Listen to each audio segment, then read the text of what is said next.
Essencial. Fala pra não eita, ele é motivo número 1.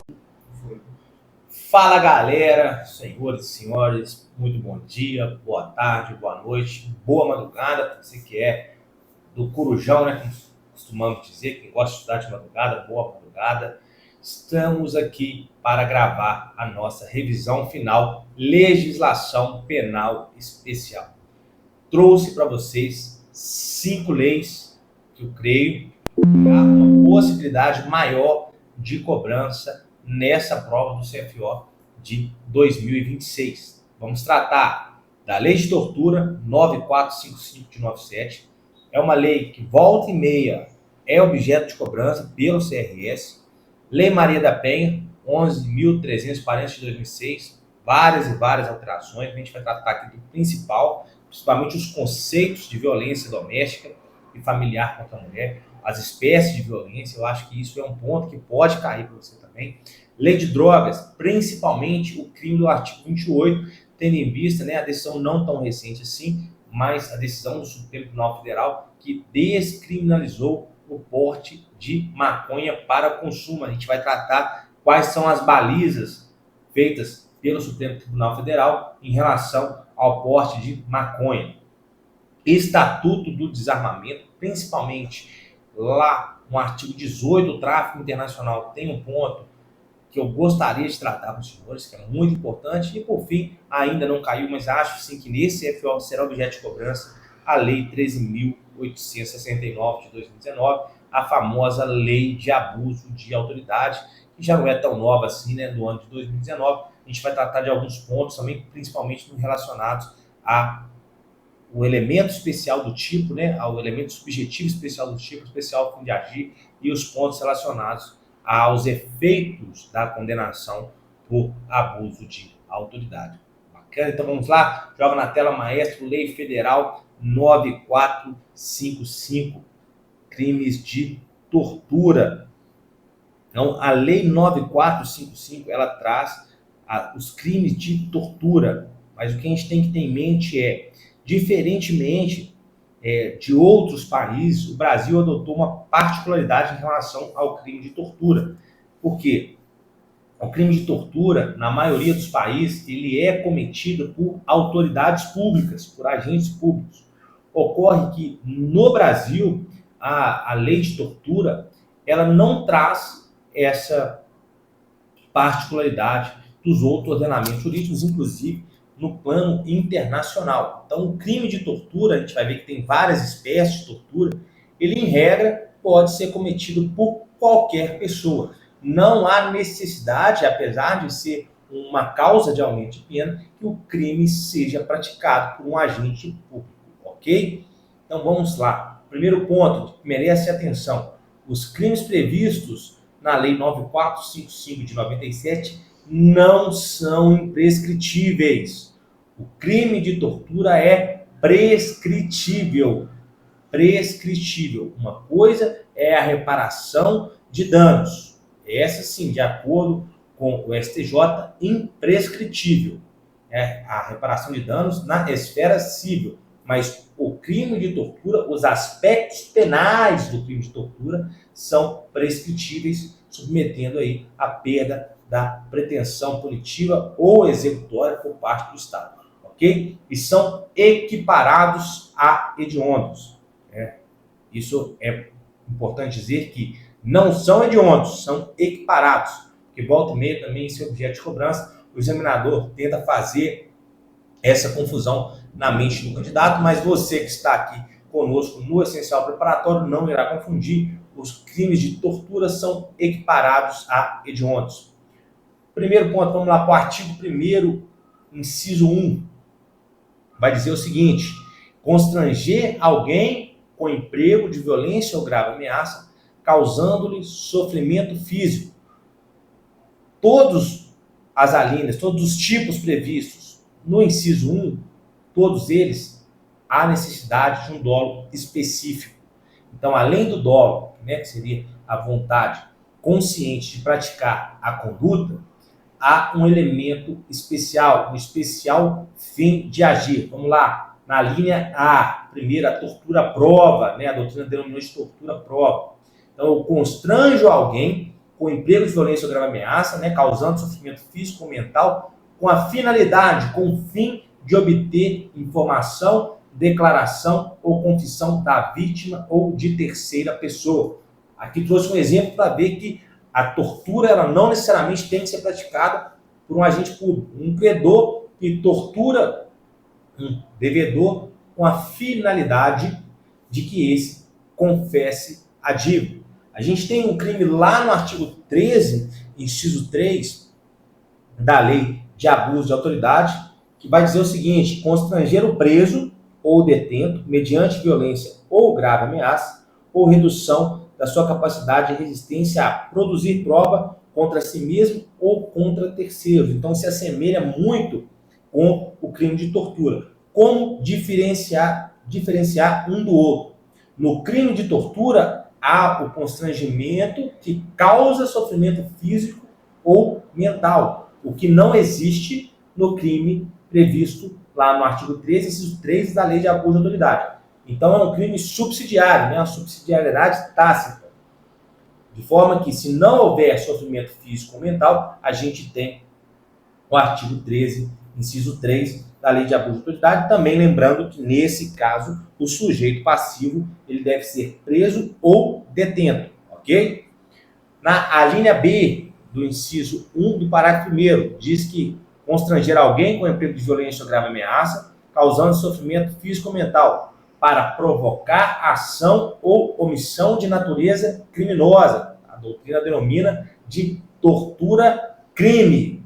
Um exemplo, Mévio tortura Tício para que esse mate Caio. Ok? Então, Mévio responderá pela tortura e pelo homicídio na qualidade de autor mediato. Lembrando que Tício não responderá, uma vez que sobre ele haverá a excludente da culpabilidade da coação moral irresistível. E se houver a prática de uma contravenção penal, ali fala natureza criminosa. A gente tem duas correntes, mas a que prevalece é que não configura tortura, uma vez que natureza criminosa se trata de crime. Poderá haver ali o crime de constrangimento ilegal previsto lá no artigo 146 do nosso Código Penal. Por fim, a terceira hipótese de tortura discriminação ou tortura preconceito. É o constrangimento realizado mediante violência ou grave ameaça que causa sofrimento físico ou mental em razão de discriminação racial ou religiosa. Um exemplo, Mévio tortura Caio porque ele é praticante de macumba, né? Uma religião afrodescendente, um caso de intolerância religiosa. Trata-se, portanto, de uma forma de tortura. Alguns pontos que eu gostaria de dizer. O Supremo Tribunal Federal, ao analisar essa matéria, na ADO 26, ele estendeu as questões para a homofobia e a transfobia. São espécies de preconceito, de discriminação. Portanto, se houver o constrangimento, com violência ou grave ameaça, causando sofrimento físico ou mental, em razão de discriminação por orientação sexual, também haverá a prática do crime de tortura, uma espécie de tortura, preconceito ou discriminação. Todas essas alíneas do inciso 1 do artigo 1º são aqueles que necessitam de um dolo específico. Segundo, inciso 2º, também uma espécie de tortura castigo. Submeter alguém sob sua guarda, poder ou autoridade com emprego de violência ou grave ameaça a intenso sofrimento físico ou mental como forma de aplicar castigo pessoal ou medida de caráter preventivo. A gente tem a tortura castigo. Diferentemente das outras hipóteses que a gente já tratou, a tortura castigo ela é um crime próprio, porque há qualidade especial tanto do sujeito ativo quanto do sujeito passivo. Quem pode cometer esse crime? Quem pode ser autor desse crime, sujeito ativo desse crime? Somente quem exerce guarda, poder ou autoridade sobre a vítima. Um pai em relação ao filho. Então é um caso em que há possibilidade de aplicação. E o sujeito ativo, pode passar, por favor, maestro, também é quem está sob guarda, autoridade de uma outra pessoa. Um exemplo, o pai que tortura o filho porque ele tirou baixas notas na escola. O que diferencia esse crime do delito previsto lá no artigo 136 do Código Penal, os maus tratos, né? Dispõe o seguinte, o artigo 133 do nosso Código Penal: expor a perigo ou à saúde de pessoas sob sua autoridade, guarda ou vigilância, para fim de educação, ensino, tratamento ou custódia, quer privando de alimentação ou cuidados indispensáveis, quer sujeitando a trabalho excessivo ou inadequado, quer abusando dos meios de correção ou disciplina. O que diferencia o delito de maus tratos e tortura, castigo, é o grau de sofrimento imposto à vítima. Lembrando que na tortura, castigo, há um intenso sofrimento físico ou mental, enquanto que no delito de maus tratos é um delito mais brando, não há essa imposição excessiva, intensa de sofrimento em relação à vítima. Lembrando que o que vai dizer isso, obviamente, é o caso concreto, portanto, leia com muita atenção o texto da sua questão e as informações que o examinador venha trazer para você. Okay? Há necessidade de um dolo específico também, que seria a aplicação de um castigo ou medida de caráter específico. Vamos lá para o parágrafo 1º do artigo 1º da Lei 9455. Mais uma espécie de tortura, né? A tortura pela tortura. Na mesma pena incorre quem submete pessoa presa, que a prisão interpretada no sentido amplo, tanto prisão processual quanto prisão penal e até mesmo prisão extrapenal, suposto um devedor de alimentos, ou sujeito a medida de segurança, a sofrimento físico ou mental por intermédio de prática de ato não previsto em lei ou não resultante de medida legal. Note-se que, nesse caso especificamente, não há necessidade da ocorrência de violência ou grave ameaça, previsto nos incisos anteriores. Então, não há necessidade de violência ou grave ameaça para se aplicar a tortura pela tortura. O crime pode ser, em relação ao sujeito ativo, um crime comum. Então, a gente tem, por exemplo, um linchamento. Então, o indivíduo foi preso por populares e eles começaram a linchar como forma de impor-lhe um castigo pelo crime cometido. Ele é um crime próprio em relação ao sujeito passivo, uma vez que somente pessoa presa ou sujeito à medida de segurança poderá ser sujeito passivo desse crime, dessa espécie de tortura. E outro ponto, aqui é o dolo genérico, não há um fim especial de agir nessa espécie de tortura, ok? Então você tortura por torturar. Não há nenhuma finalidade especial nessa espécie de tortura. Joga na tela, maestro. Vamos tratar da tortura por omissão ou tortura imprópria. Aqui a gente tem duas hipóteses. A gente tem a tortura daquele que deveria evitá-la e aquele que toma conhecimento de uma tortura pretérita e não apura essa tortura. Então, aquele que se omite em face dessas condutas, quando tinha o dever de evitá-las, então aqui é a omissão imprópria, trata-se de um garantidor. Então, é o delegado que vê os seus agentes levando o preso até um quarto escuro para torturá-lo e não impede essa tortura. Ele responde também, ou apurá-las. Então, no caso de um promotor de justiça que toma conhecimento de uma tortura que já ocorreu, ele deixa ali de realizar os procedimentos de apuração, eles responderão por tortura, omissão. Lembrando que, nesse caso, a gente vai ter uma pena de detenção de 1 a 4 anos. Ok? Importante, qualificadoras da lesão corporal grave ou gravíssima ou tortura seguida de morte. A gente tem que fazer uma diferenciação da tortura qualificada pela morte do homicídio qualificado pela tortura.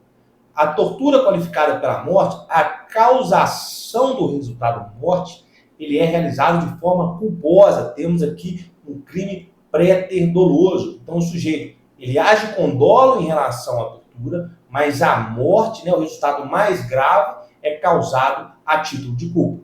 Essa é a tortura qualificada pela morte. Já no homicídio qualificado pela tortura, a tortura é o meio de execução do homicídio qualificado.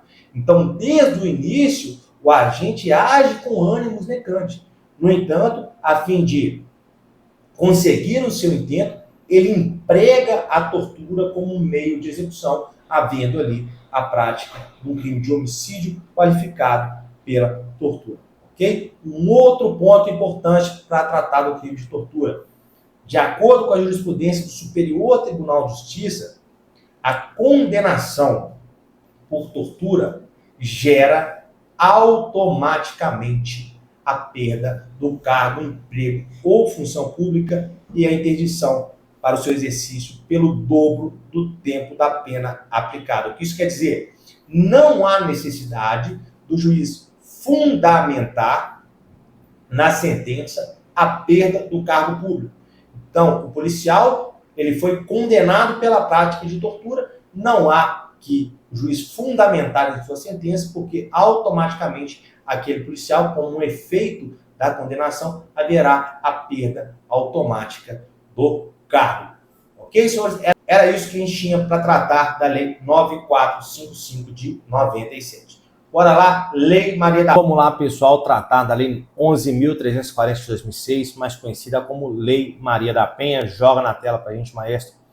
A Lei Maria da Penha, ela cria mecanismos para coibir e prevenir a violência doméstica e familiar contra a mulher, estabelece medidas de assistência e proteção às mulheres em situação de violência doméstica e familiar. O primeiro ponto que eu gostaria de trazer a vocês é a possibilidade ou não da mulher trans estar sob a proteção da Lei Maria da Penha. O que decidiu o STF?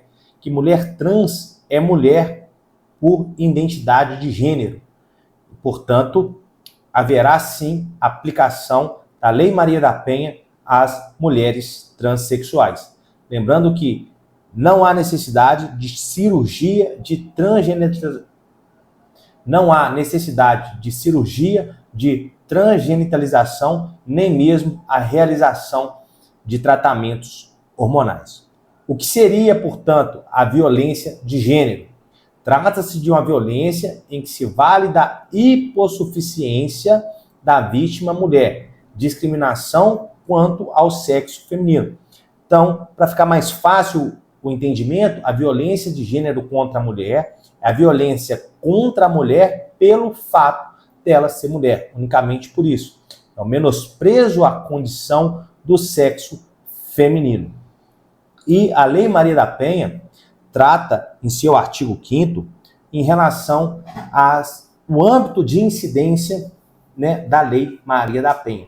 No inciso 1, a gente tem no âmbito da unidade doméstica, compreendidas como espaço de convívio permanente de pessoas com ou sem vínculo familiar, inclusive as esporadicamente agregadas. Então aqui, no inciso 1, nós temos o espaço caseiro, em que se dispensa o vínculo familiar para que haja aplicação da Lei Maria da Penha. Aí um exemplo que eu trouxe seria o Big Brother Brasil. Aquelas pessoas que ficam confinadas ali na casa, aquilo é considerado uma unidade doméstica, né? Um espaço de convívio permanente daquelas pessoas que participam daquele reality. Por isso, toda vez que uma mulher for vítima de violência doméstica ou familiar dentro do Big Brother Brasil, haverá sim a aplicação da Lei Maria da Penha, independentemente de coabitação ou vínculo familiar entre os participantes.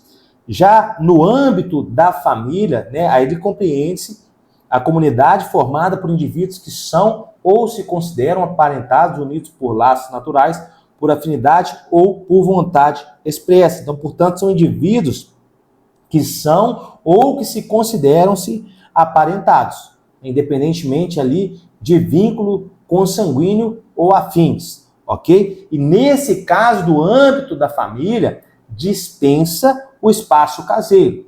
Então ali, por exemplo, né, na Lei Maria da Penha é importante dizer que o sujeito ativo da violência doméstica pode ser tanto homem contra mulher. Então, uma mulher pode ser, sim, autora de violência doméstica contra outra mulher.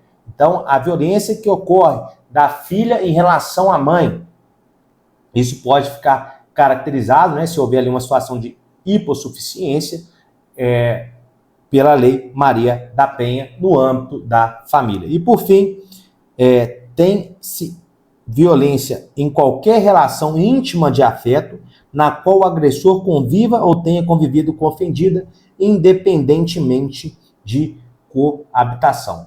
Lembrando que, nesse caso, né, a gente tem a súmula 600 do STF, que diz o seguinte, que para a configuração da violência doméstica familiar, prevista no artigo 5º, aí de todos os incisos, a Lei Maria da Penha não exige coabitação entre o autor e a vítima. Então, independentemente de coabitação, apesar de não estar no texto legal para o STJ, em todas as hipóteses do artigo 5º da Lei Maria da Penha. Joga na tela, maestro.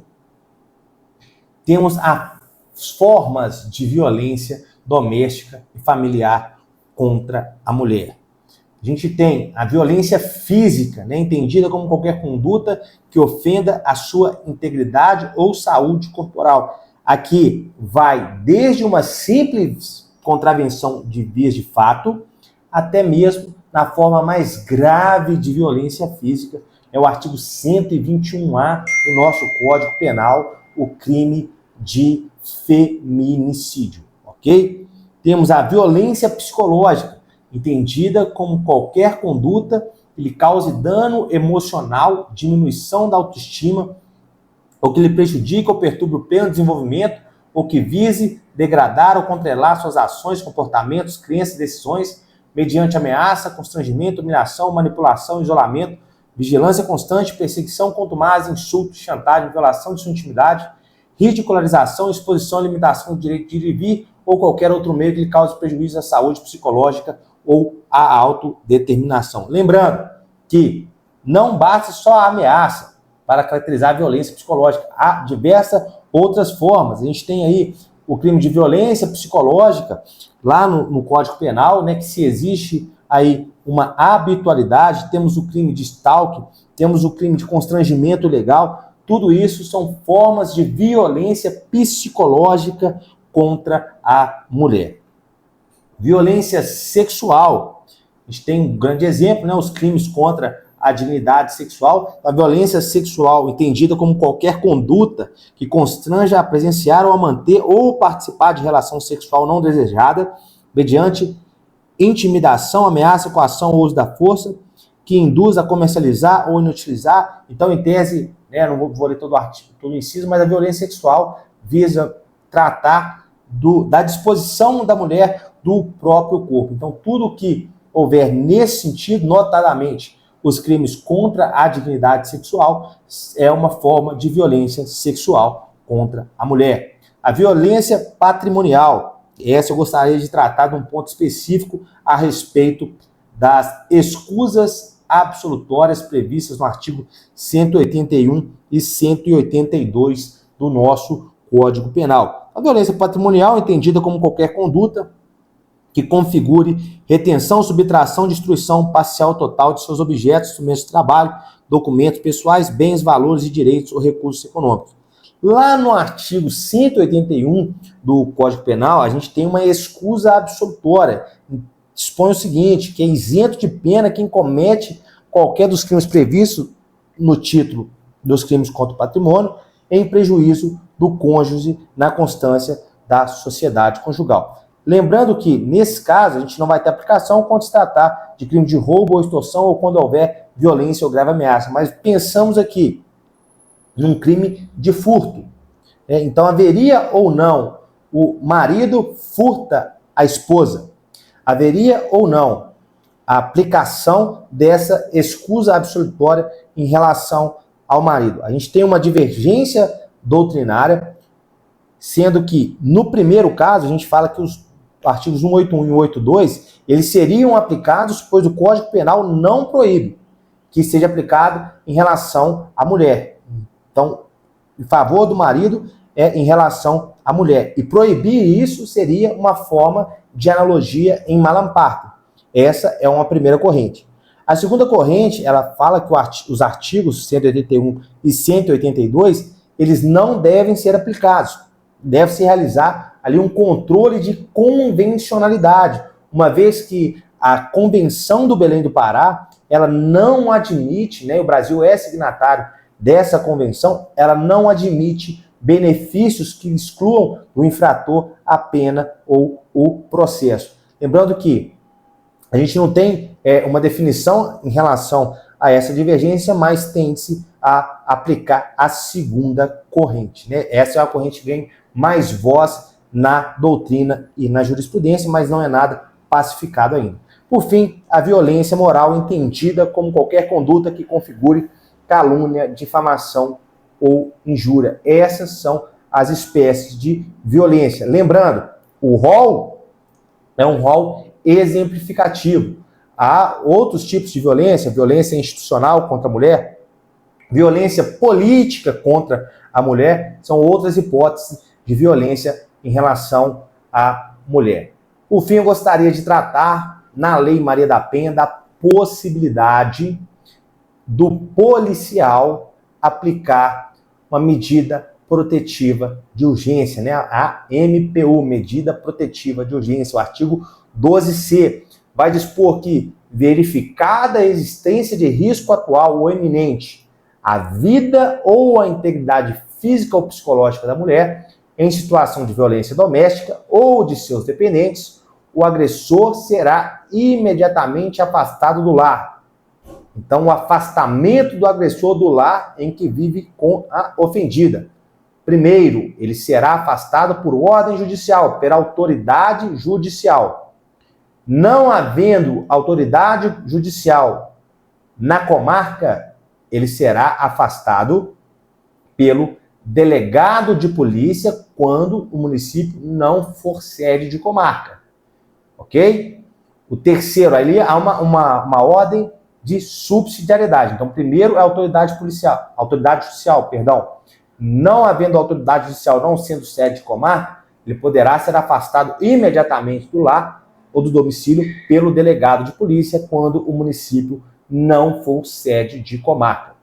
Por fim, pelo policial, então você militar, você oficial da Polícia Militar, poderá afastá-lo imediatamente se houver risco à ofendida, quando o município não for sede de comarca e não houver delegado disponível no momento da denúncia. Sendo que, tanto na hipótese do delegado de polícia quanto do policial, o juiz deverá ser comunicado no prazo de 24 horas e ele vai decidir pela manutenção ou revogação da medida aplicada, devendo dar ciência ao Ministério Público. Ok? Pode passar, maestro, por favor. Artigo 24A sofreu uma alteração recente em relação à pena cominada. Hoje a gente tem uma pena de 2 a 5 anos. Descumprir decisão judicial que defere medidas protetivas de urgência nesta lei. Lembrando que nesse caso especificamente, apenas o juiz pode conceder fiança. Então, crime do artigo 24A, apenas o juiz pode conceder fiança, ok? Com a mudança da pena, né, não faz mais sentido ter nem essa previsão, uma vez que o delegado de polícia, ele só pode conceder fiança nos crimes cuja pena combinada não ultrapassem 4 anos. Mas a pena era menor, houve essa alteração da pena, mas o parágrafo 2º continuou aí, e o juiz é o único que pode conceder fiança no delito previsto no artigo 24A. Lembrando que, se ele descumprir uma medida protetiva de urgência determinada pelo delegado, ele não comete o crime do artigo 24A. O artigo 24A é claro no seguinte sentido, de descumprir decisão judicial. Então, a medida protetiva de urgência ela deve ser decretada pelo juiz. Se ele descumprir uma medida decretada pelo delegado de polícia, aí ele comete o crime de desobediência. ok? Vamos ler algumas súmulas importantes a respeito da Lei Maria da Penha.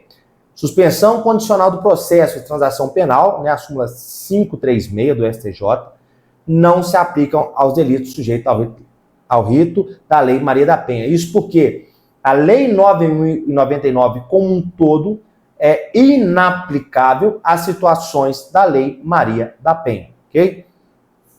A ação penal relativa ao crime de lesão corporal resultante de violência doméstica contra a mulher é pública e incondicionada. Isso também porque foi uma alteração trazida pela Lei 9.099 que tornou o crime de lesões corporais culposas e lesões corporais leves de ação pública condicionada à representação. Isso não se aplica à Lei Maria da Penha, uma vez que não se aplica à Lei 9.099. Lembrando que, recente alteração, isso cai na sua própria. O delito de ameaça era de ação penal pública condicionada à representação.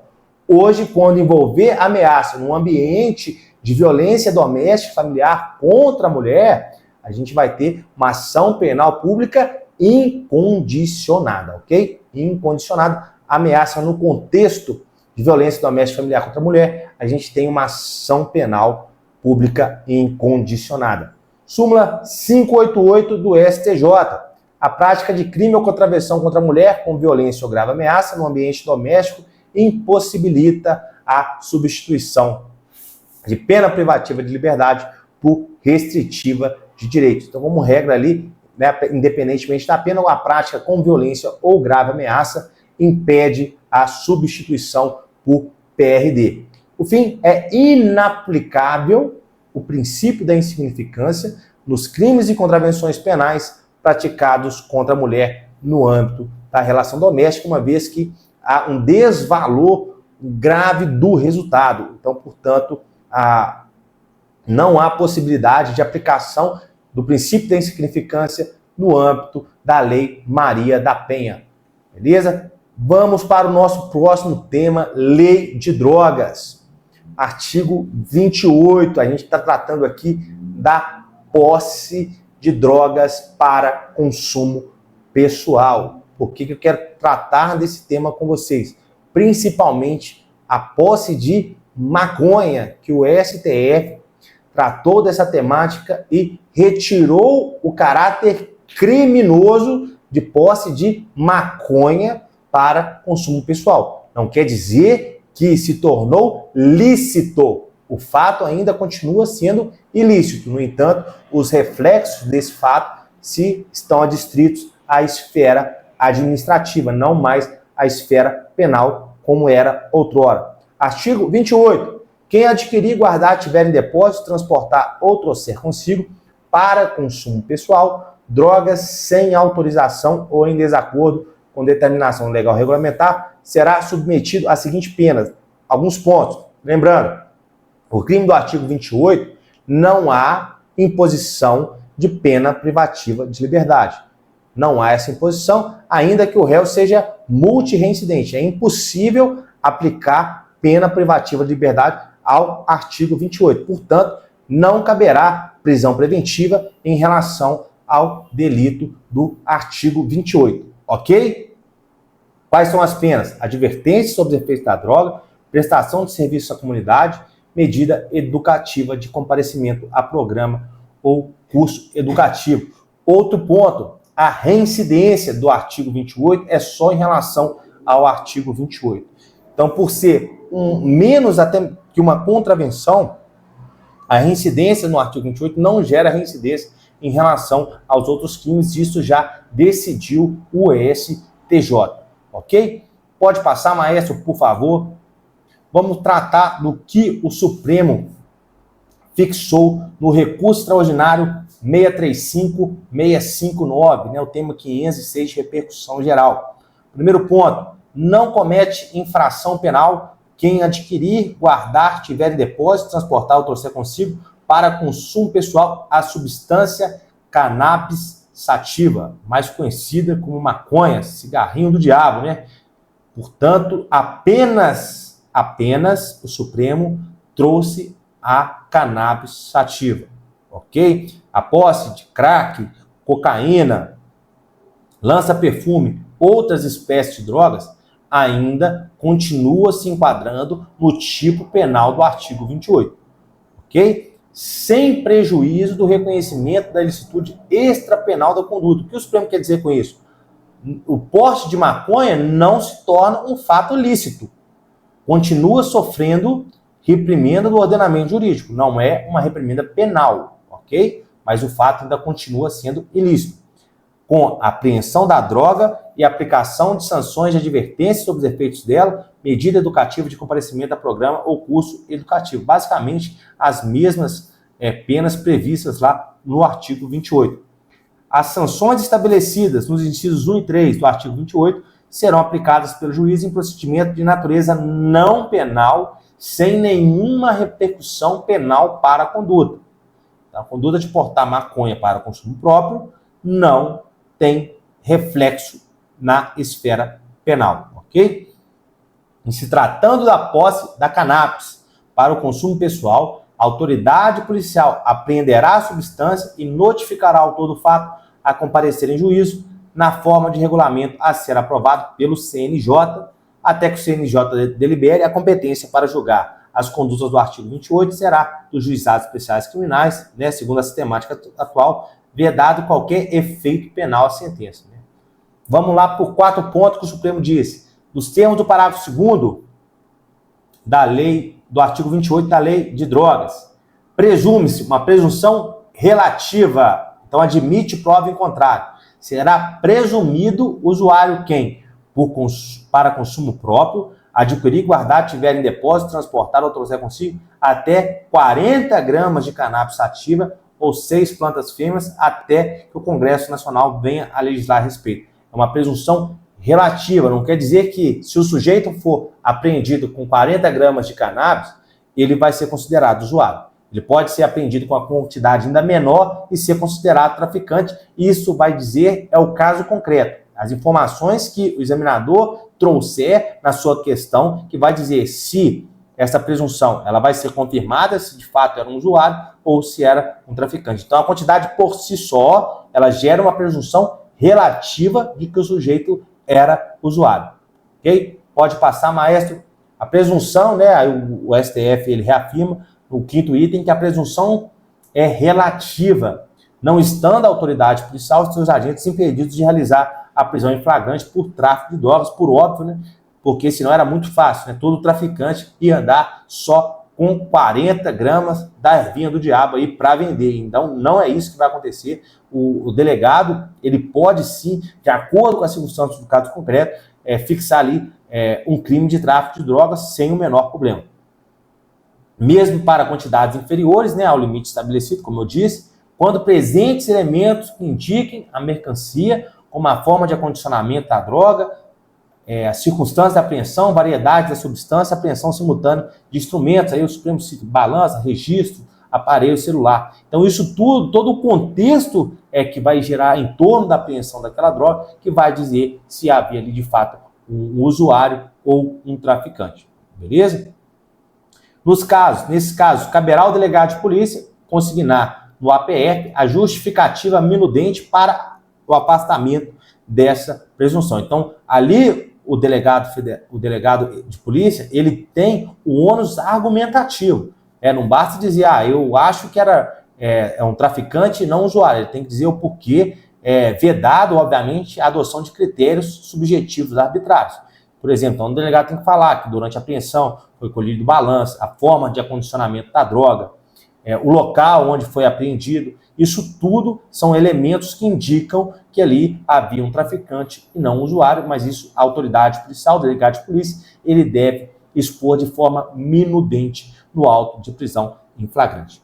Por fim, na hipótese de prisão por quantidades inferiores, né, menos que 40 gramas de cannabis, o juiz, na audiência de custódia, ele vai avaliar as razões invocadas para o afastamento da presunção de posse para uso próprio.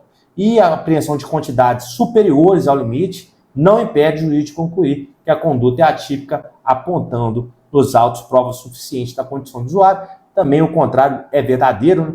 Se a gente apreende uma quantidade maior que 40 gramas, não há impossibilidade de reconhecer que aquele indivíduo era usuário.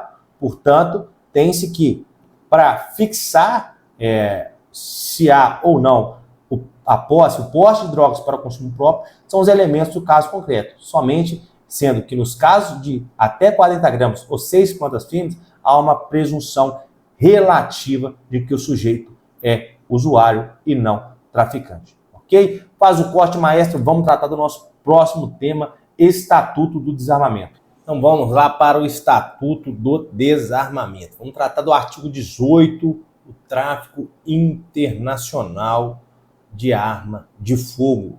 Mas o que eu queria trazer mesmo, para que vocês tomassem cuidado, é com o parágrafo único. A gente, inclusive, de certa forma, passou por essa disciplina lá em processo penal, quando a gente estudou o flagrante preparado.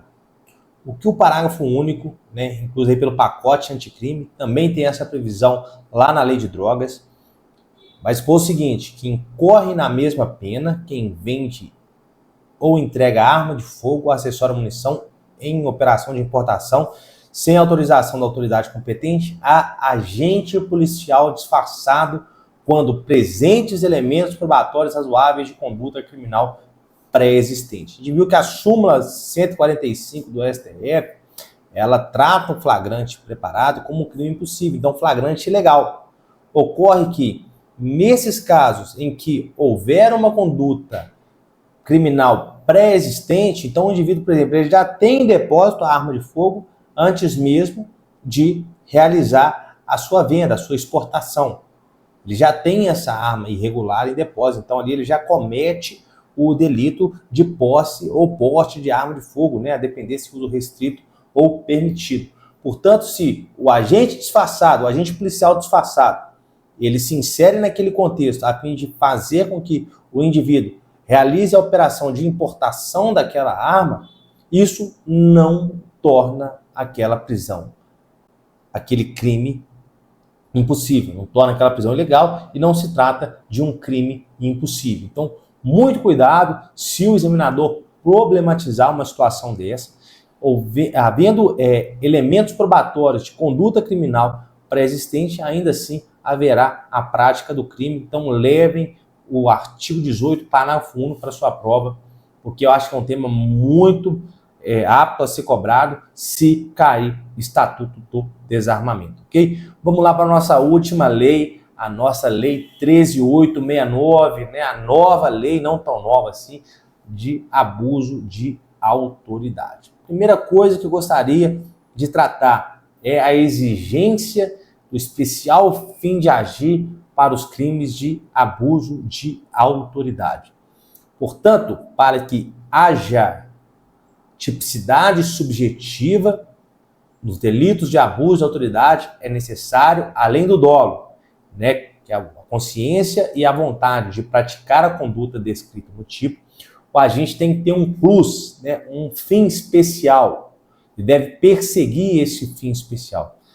E o parágrafo 1º do artigo 1º vai dizer o seguinte, que as condutas descritas nessa lei constituem crimes de abuso de autoridade quando praticadas pelo agente com a finalidade específica, vamos lá, de prejudicar outrem, beneficiar a si mesmo ou a terceiro, ou ainda por mero capricho ou satisfação pessoal. Então isso deve informar a conduta do agente. A gente deve praticar as condutas previstas na lei de abuso de autoridade, buscando ou prejudicar outrem, ou o benefício de si próprio ou de terceiro, ou por mero capricho ou satisfação pessoal. Lembrando que há alguns tipos penais que eles restringem o elemento especial. Por exemplo, promover a investigação, prorrogar, melhor dizendo, a investigação criminal com a finalidade de prejudicar a outra.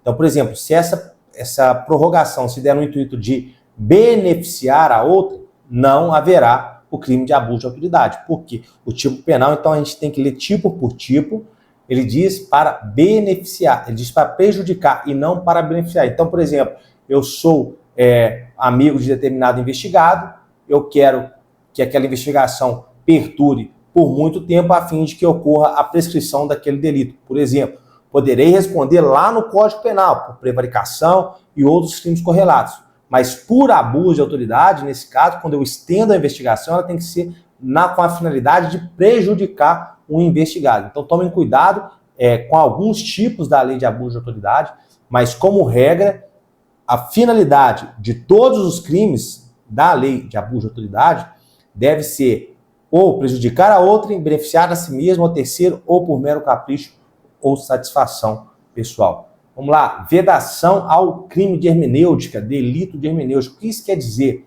O indivíduo ele não pode ser responsabilizado, o agente público não poderá ser responsabilizado por abuso de autoridade pela interpretação que ele dá aos fatos.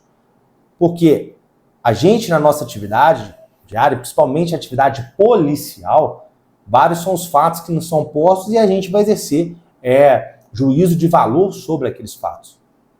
Então, a divergência na interpretação da lei ou na avaliação de fatos e provas não configura abuso de autoridade. Isso porque a nossa atividade, ela depende de várias vezes de interpretação de valor. A atividade policial, principalmente, ela depende desse juízo de valor que a gente exerce. Às vezes, ali a gente vê uma situação e pensa que se trata de um crime de tráfico de droga. Talvez uma outra pessoa vai interpretar aquele indivíduo ali como um mero usuário de drogas e tudo bem, ok? Lembrando que isso dentro de uma lógica razoável.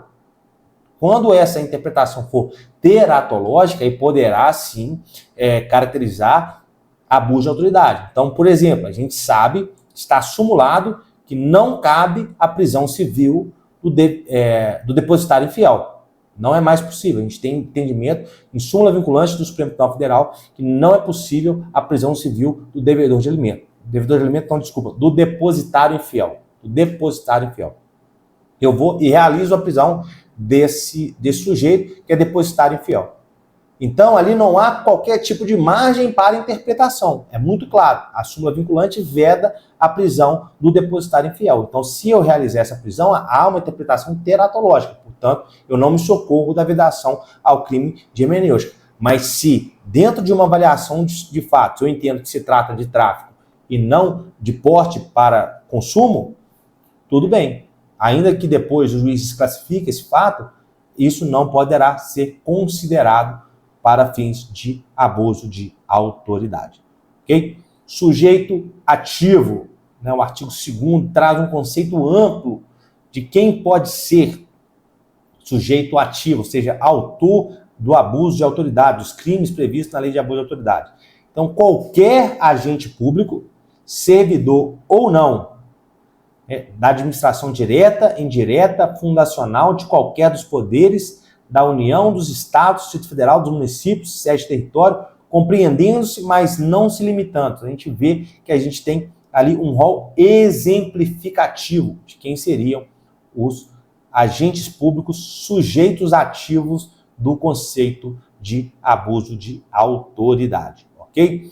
Vamos tratar agora do principal ponto, que seria os efeitos da condenação na lei de abuso de autoridade. Aqui a gente tem os efeitos previstos na própria lei de abuso de autoridade e não são aqueles previstos lá no artigo 91 e 92 do Código Penal, ok? Pela lei de abuso de autoridade, são efeitos da condenação: tornar certa a obrigação de indenizar o dano causado pelo crime, devendo o juiz, a requerimento do ofendido, fixar na sentença valor mínimo para a reparação dos danos causados pela infração, considerando os prejuízos por ele sofridos, ok? Esse valor é um valor mínimo, ele poderá ser discutido ainda no âmbito civil a fim de realizar a exata compensação causada pelo dano do crime, ok? Segundo, a inabilitação para o exercício de cargo, mandato ou função pública pelo período de 1 a 5 anos. E o terceiro, a perda do cargo, do mandato ou da função pública. Lembrando que, no caso dos incisos 1 e 2, são condicionados à reincidência em crime de abuso de autoridade e esses efeitos não são automáticos, ou seja, o juiz deverá fundamentar na sentença, ok? Devendo ser declarados motivadamente na sentença. Então, além de ser algo que depende de reincidência em crime de abuso de autoridade, lembrando, não precisa ser do mesmo tipo penal, que pode ser de tipos penais distintos, mas a reincidência em crime de abuso de autoridade e deverá ser fundamentado na sentença pelo juiz, ok? Lembrando também que no caso do inciso 1, é um efeito automático, torna certa a obrigação de reparar o dano, mas o valor de reparação, o valor mínimo de reparação, depende de requerimento do ofendido, ok? Pode passar, maestro. Gostaria de tratar desses dois delitos da lei de abuso de autoridade, do artigo 13 e do artigo 22, principalmente, agora aí com a decisão do STJ a respeito do conceito de dia para cumprimento dos mandados judiciais, do artigo 22, inciso 3. Okay? Então, o examinador adora a novidade, apesar de ser um tema da jurisprudência, é um tema que remete à lei de abuso de autoridade, portanto, é importante que os senhores tenham conhecimento a respeito do texto desse artigo. Primeiro, constranger o preso ou detento mediante violência ou grave ameaça ou redução da sua capacidade de resistência. Exibir-se ou ter parte do corpo exibido à curiosidade pública. Então, não mais pode a autoridade policial exibir o preso ali como uma forma de troféu, vamos dizer assim, por ter um êxito em uma prisão ou em uma investigação.